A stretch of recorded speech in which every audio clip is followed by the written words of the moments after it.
Assalamualaikum warahmatullahi wabarakatuh. Hai fahalukum ananda semuanya. Bagaimana kabarnya hari ini? Ya alhamdulillahirrahmanirrahim. Semoga selalu dalam keadaan sehat walafiat. Amin. Baik, pada hari ini kita akan belajar mata pelajaran bahasa Indonesia pada materi kata tanya. Nah, pada materi ini sebenarnya kita sudah menerapkannya dalam kehidupan sehari-hari. Bahkan setiap hari kita menggunakan kata tanya ini. Oke, apa itu kata tanya? Kita langsung masuk saja ke materinya. Kata tanya adalah kata yang digunakan dalam membuat kalimat tanya. Kegiatan bertanya itu sering kita lakukan dalam kehidupan sehari-hari.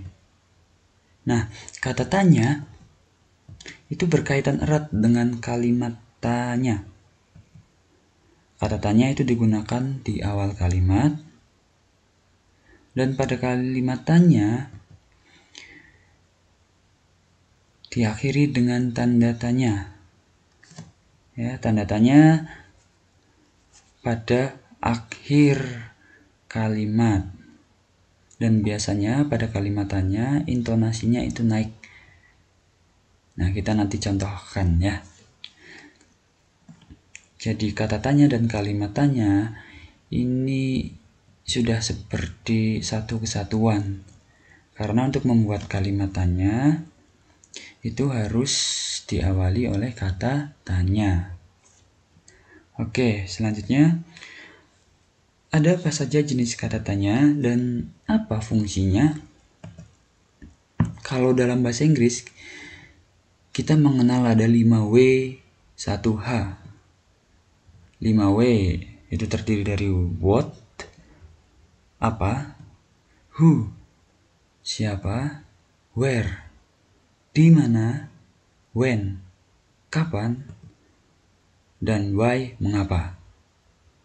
Dan 1H, how, bagaimana.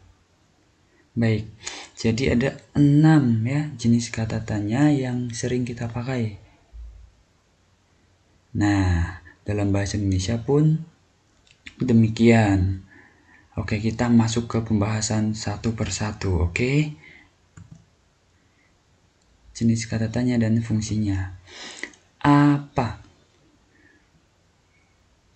Itu digunakan untuk menanyakan benda. Siapa? Untuk menanyakan orang. Di mana? Untuk menanyakan tempat. Kapan?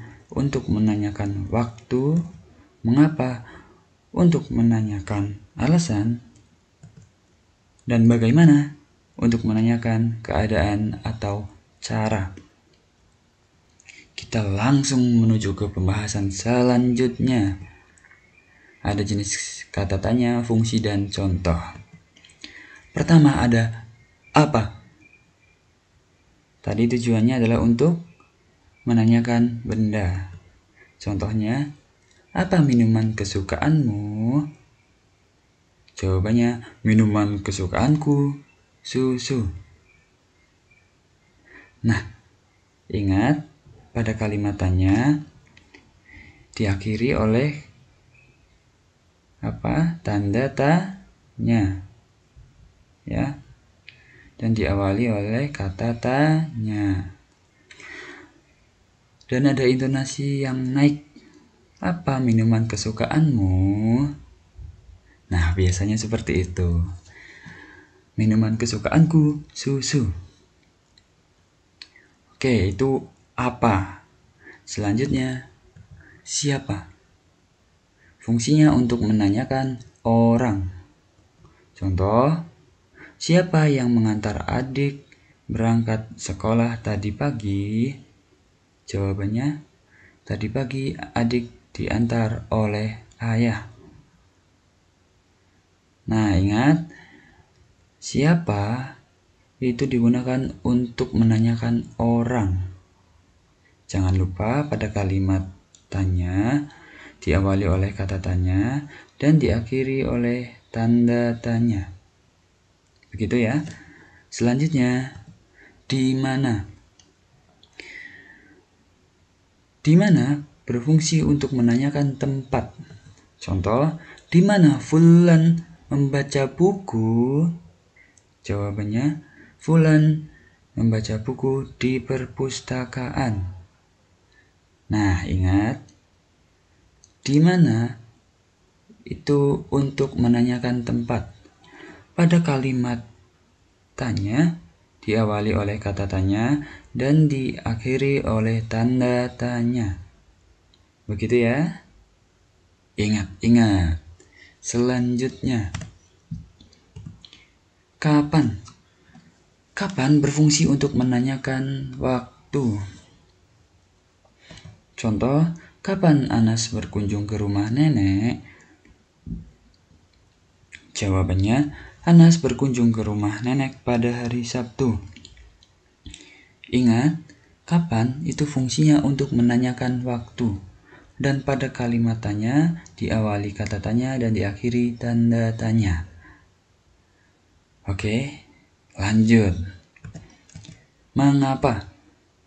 Berfungsi untuk menanyakan alasan. Contoh, mengapa Fatimah merasa gembira? Jawabannya, Fatimah merasa gembira karena nilai ulangannya bagus. Nah, ingat mengapa digunakan untuk menanyakan alasan. Dan pada kalimat tanya tetap diawali oleh kata tanya dan diakhiri oleh tanda tanya. Selanjutnya, bagaimana? Berfungsi untuk menanyakan keadaan atau cara. Contoh, bagaimana kabar nenek di kampung? Nah, yang nomor 1 ini jawabannya, kabar nenek di kampung alhamdulillah baik. Contoh nomor 2, bagaimana Anissa berangkat ke sekolah? Jawabannya, Anissa berangkat ke sekolah mengendarai sepeda. Nah, bagaimana ini untuk menanyakan keadaan atau cara. Pada contoh nomor 1 ini menunjukkan contoh menanyakan keadaan. Dan contoh nomor 2 ini menunjukkan kalimat tanya atau menanyakan cara. Nah, tetap jangan lupa diawali oleh kata tanya dan diakhiri oleh tanda tanya. Oke, seperti itu ya anak-anak. Jadi tetap ingat ada 6 jenis kata tanya yang sering kita gunakan. Jangan sampai lupa. Nah, ini ada contoh. Buatlah kalimat tanya dari teks berikut. Judulnya adalah Proklamasi Kemerdekaan Indonesia. Nah, kalimat tanya yang akan kita buat itu harus ada jawabannya dalam teks ini ya. Kita coba lihat kalimat tanya yang pertama. Apa yang ditandatangani oleh Insinyur Soekarno dan Dr. Andes Muhammad Hatta? Nah, untuk menjawabnya, cara pertama adalah kita harus membaca keseluruhan dari isi teks ini supaya kita bisa menemukan jawabannya. Sekali lagi, apa yang ditandatangani oleh Insinyur Soekarno dan Dr. Andes Muhammad Hatta? Oke, kita baca dari paragraf pertama, kemudian paragraf kedua, dan paragraf ketiga. Nah, pada paragraf kedua di sini ada yang menunjukkan jawabannya. Pada kalimat, Soekarni mengusulkan agar yang menandatangani teks proklamasi itu adalah Insinyur Soekarno dan Dr. Andes Muhammad Hatta.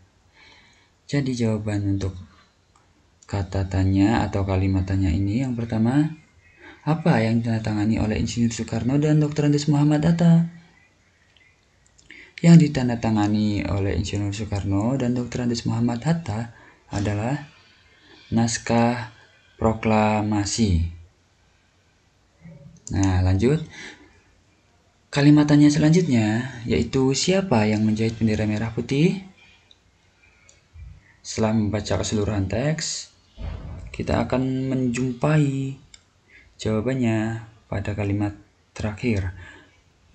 Bendera merah putih dijahit oleh Ibu Fatmawati. Selanjutnya pada kalimatannya, di mana naskah proklamasi ditulis? Ya, setelah membaca keseluruhan, jawabannya akan dijumpai pada paragraf kedua. Teks proklamasi ditulis di rumah Laksamana Tadashi Maeda.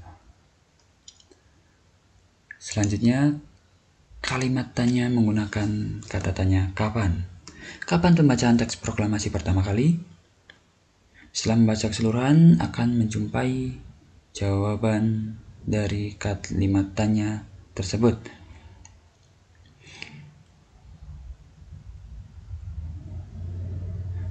Pembacaan teks proklamasi pertama kali yaitu pada 17 Agustus 1945 di kediaman Soekarno, Jalan Pegangsaan Timur nomor 56. Selanjutnya, kalimat tanya mengapa? Mengapa peristiwa proklamasi penting bagi bangsa Indonesia? Setelah membaca keseluruhan teks, nanti akan dijumpai jawabannya pada paragraf pertama. Jawabannya adalah peristiwa proklamasi penting bagi bangsa Indonesia karena peristiwa tersebut menjadi tonggak sejarah di mana bangsa Indonesia berhak atas kemerdekaan dan wajib mempertahankannya. Oke, dan yang terakhir kalimat tanya, bagaimana pelaksanaan pembacaan teks proklamasi?